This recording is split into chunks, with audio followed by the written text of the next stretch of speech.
Hello दोस्तों, आज हम निम्नलिखित में से आज जो गधांश लास्ट आज आपको बताएंगे, पांचों सेट बताएंगे। उसमें से आपको बोर्ड में टपक जाएगा हिंदी का क्वेश्चन आंसर। आप इसको देख लीजिएगा। कहा निम्नलिखित गधांशों में से किसी एक गधांश को पढ़कर नीचे दिए गए प्रश्नों का उत्तर दे। प्रत्येक प्रश्न के लिए 2 अंक निर्धारित होगा। दोस्तों चलिए, पहला क्वेश्चन है। क्वेश्चन पहले समझेंगे, उसके बाद में इसका आंसर लिखा है। आधुनिक जीवन में तकनीक में हमारे जीवन की संबोधनजनक बना दिया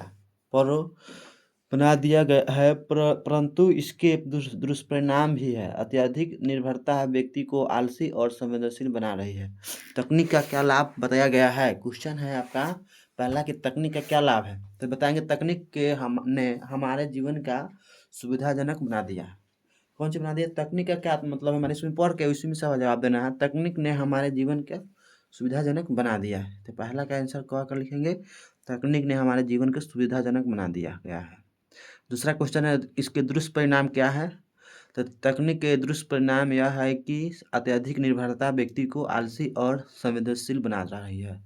तकनीक के दुष्परिणाम यह है कि अत्यधिक निर्भरता व्यक्ति को आलसी और संवेदनशील बना रही है, संवेदनहीन बना रही है।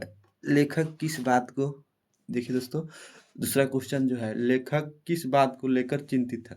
लेखक इस बात को लेकर चिंतित है कि तकनीक व्यक्तियों को संवेदनहीन और आलसी बना दे रही है। माने लेखक बता रहे हैं कि चिंतित जो है, तकनीक व्यक्ति को संवेदनहीन और आलसी बना दे रहे हैं, संवेदनहीन और आलसी बना दे रहे हैं। तो ये चीज लिख दीजिएगा इसमें। दूसरा क्वेश्चन देखिए दोस्तों, संवेदनहीन से क्या तात्पर्य है। तो संवेदनहीन का तात्पर्य है कि तकनीक के उपयोग से व्यक्ति दूसरे के प्रति अपनी संवेदनशीलता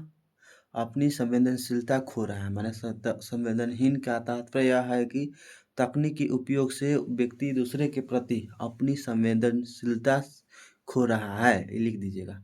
दूसरा क्वेश्चन जो है, लेखक का उद्देश्य क्या है। लेखक इसको बारे में पढ़ के समझ के लिखना है दोस्तों, देख लेंगे, पढ़ लीजिएगा, देख लीजिए। क्वेश्चन सब है, 2 गधांश रहता है, 4 गो सर अथवा एगो रहेगा। दूसरा नंबर क्वेश्चन दोस्तों देखिए, दूसरा का निम्नलिखित गधांशों में से किसी एक को पढ़कर नीचे दिए गए प्रश्नों का उत्तर देना है। मान 2 गधांश में से एगो। तो पहला क्वेश्चन है, प्राकृतिक का सौंदर्य मानव मन में को शांति प्रदान करता है। हमें हरे भरे वृक्ष, बहती नदियों, नीला आकाश, ये सब हमें आनंद देते हैं। प्राकृतिक में जुड़ाव में हमें सकारात्मक बनाता है। प्रकृति का सौंदर्य हमें क्या देता है। प्रकृति का सौंदर्य मानव मन को आनंद और शांति प्रदान करता है। प्रकृति का सौंदर्य जो है, मानव का मन को आनंद और शांति प्रदान करता है, लिख देंगे। दूसरा, लेखक ने प्रकृति के कौन कौन रूपों का वर्णन किया है। लेकिन लेखक के प्रकृति ने जिन रूपों का वर्णन किया है वे हरे भरे पेड़ पौधे, बहते हुए नदियाँ और नीला आकाश है। मैंने लेखक ने प्रकृति के जिन रूपों का वर्णन किया है वे हरे भरे पेड़ पौधे, बहती हुई नदियाँ और नीला आकाश है। तीसरा नंबर क्वेश्चन है, प्रकृति से जुड़ाव से क्या लाभ होता है। प्रकृति से जुड़ाव से क्या लाभ होता है। तो प्रकृति से जुड़ाव से सकारात्मक लाभ होता है। मन कह रहा है प्रकृति से जुड़ाव से क्या लाभ होता है। तो प्रकृति से जुड़ाव से सकारात्मक लाभ होता है। शांति शब्द का अर्थ स्पष्ट करें। शांति शब्द का अर्थ है कि सुकून, मन की स्थिरता, चैन। शांति शब्द का अर्थ है सुकून, मन की स्थिरता, चैन, ऐसे लिखना है। दूसरा क्वेश्चन देखिए दोस्तों, गधांश को मुख्य भाव को लिखिए। इस गधांश का मुख्य भाव की प्रकृति के महत्व एवं मानव जीवन पर पड़ने वाले सकारात्मक प्रभाव से है। इससे मानव का मन शांति और आनंद का अनुभव पाता है। अहिंसा केवल हिंसा न करना है। अहिंसा केवल हिंसा न करना हो नहीं, बल्कि दूसरे के प्रति करुणा और प्रेम की भावना भी है। मानकर अहिंसा केवल हिंसा न करना ही नहीं, बल्कि दूसरे के प्रति करुणा और प्रेम की भावना भी है। महात्मा गांधी का जीवन अहिंसा का सच्चा उदाहरण है। महात्मा गांधी का जो जीवन है अहिंसा का सच्चा उदाहरण है। अहिंसा का क्या अर्थ बताया गया है, तो इसके बारे में लिखना है। इसे देख के लिखना होगा दोस्तों, देख लीजिए क्वेश्चन जो सब है। यहाँ पर रखा हुआ है। देखिए क्वेश्चन जो आने वाला सब है वो हम बता दिए हैं। अब जो है आपको निबंध लिखने के लिए आएगा। यहाँ पर देखिए लेखक का ये देखिए, निम्नलिखित में से किसी एक विषय पर दिए गए संकेत के बिंदुओं के आधार पर लगभग 250 से 300 शब्दों में निबंध लिखिए। मोबाइल का बढ़ता उपयोग, भूमिका, उपयोगिता, दुष्परिणाम, निष्कर्ष। दुष्परिणाम और निष्कर्ष इसके बारे में लिखना है। तो मेरा आदर्श शिक्षक पर लिखने के लिए आएगा। तो देखिए एक आदर्श शिक्षक वह होता है जो जीवन में ज्ञान, वो भूमिका में लिखेंगे कि एक आदर्श शिक्षक वह होता है जो छात्रों के जीवन में ज्ञान का प्रकाश फैलाता है और उसे सही मार्ग पर दिखाता है। ज्ञान का प्रकाश फैलाता है और सही मार्ग को दिखाता है। आदर्श शिक्षक के गुण: ज्ञान विषय का गहरा ज्ञान होना चाहिए। ध्येय: छात्रों के प्रश्नों का ध्येय पूर्वक उत्तर देना। प्रेरणा है छात्रों के जीवन में आगे बढ़ने के लिए प्रेरित करता है। प्रेरणा है कि छात्रों के जीवन में आगे बढ़ने के लिए प्रेरित करना। मित्रवत व्यवहार: छात्रों के साथ मित्रवत एवं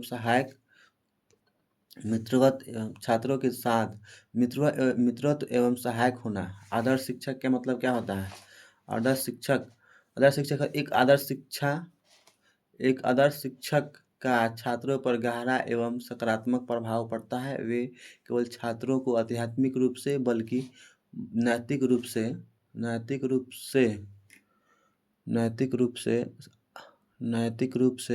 सामाजिक रूप से विकसित होने से मदद करते हैं। सामाजिक रूप से विकसित होने से कौन चीज़ होता है? उपसंहार में लिख दीजिएगा। उपसंहार में एक आदर्श शिक्षक मार्गदर्शन एवं प्रेरणा का स्रोत होता है जिसका प्रभाव छात्रों के जीवन पर पड़ता है। मैंने कहा एक आदर्श शिक्षक मार्गदर्शन एवं प्रेरणा का स्रोत होता है जिसका प्रभाव छात्रों के जीवन पर पड़ता है। अब ये वाला क्वेश्चन दोस्तों देखिए 4 नंबर क्वेश्चन। 4 नंबर क्वेश्चन है, अपने पुस्तकालयों के नवीन पुस्तकों मंगवाने हेतु प्रधानाध्यापक के पास पत्र लिखिए या 2 छात्रों के बीच में सोशल मीडिया के प्रथम स्पष्ट संवाद स्पष्ट कीजिए।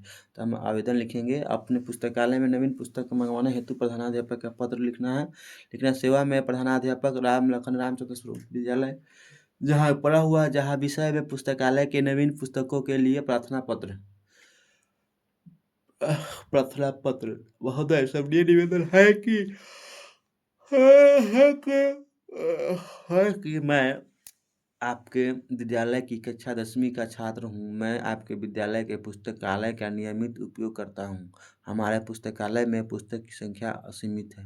माने हमारे जो पुस्तकालय है वहाँ पर पुस्तक की संख्या कौन सी मैंने सीमित है। मैंने सीमित का मतलब इतना ही रखा, जितना मान लीजिए 10 कुछ किताब है तो उतना ही रखा, उससे ज़्यादा नहीं है, सीमित है। और नवीन एक कई महत्वपूर्ण पुस्तक की कमी भी है जिससे हम छात्रों के अध्ययन में कठिनाई का सामना करना पड़ता है।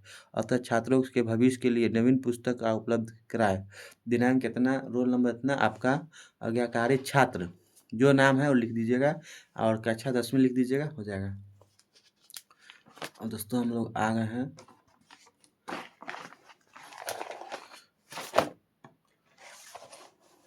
लिखित प्रश्नों में से किसी एक प्रश्न का उत्तर दे लगभग 20 से 30 शब्दों में। श्रम विभाजन और जाति प्रथा पाठ का निष्कर्ष क्या है? तो जाति प्रथा के आधार पर क्रिया श्रम विभाजन मनुष्य और समाज दोनों के लिए अहितकर है।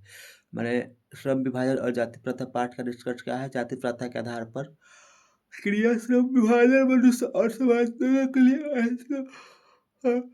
और दूसरा नंबर क्वेश्चन, बहादुर पाठ के अनुसार सच्ची बहादुरी क्या है? सच्ची बहादुरी वह है जो व्यक्ति के भीतर मानवीय मूल्य